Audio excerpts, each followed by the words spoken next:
Halloween night in 1998, the quiet town of Salem Falls tuned in for the final episode of The Midnight Howl, a late-night horror radio show hosted by Eddie Graves. The night began like any other.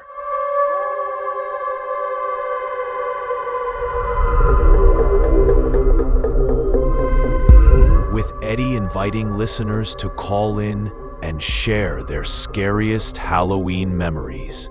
But this time, the calls felt too real. The first caller, a terrified woman, whispered that someone was outside her window.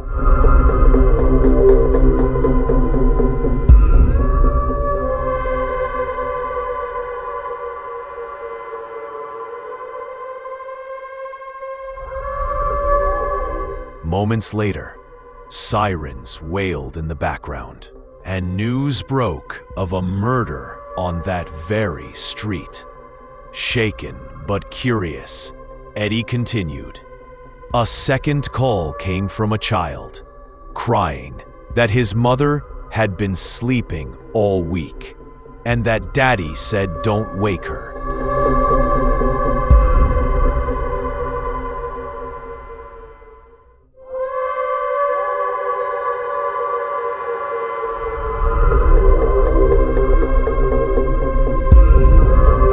Eddie recognized the address.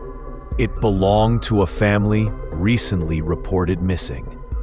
When he tried to call the police, the line filled with static, and the child's voice returned, deeper, demonic. His producer Marla checked the cables, only to find every phone line unplugged. Yet the calls wouldn't stop. The studio grew colder. The air smelled of ozone.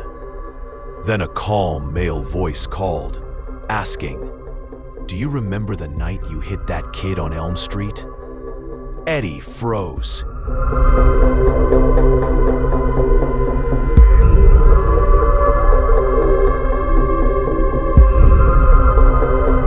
He had buried that memory for years.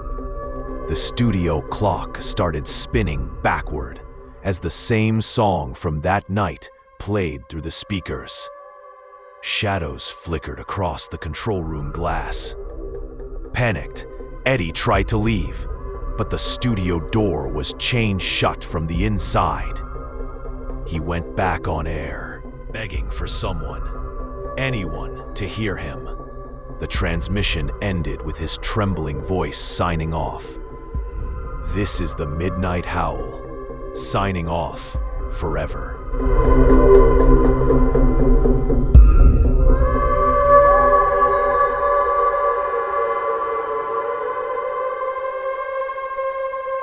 The next morning, police found the station empty, microphones still warm, recording lights still glowing red.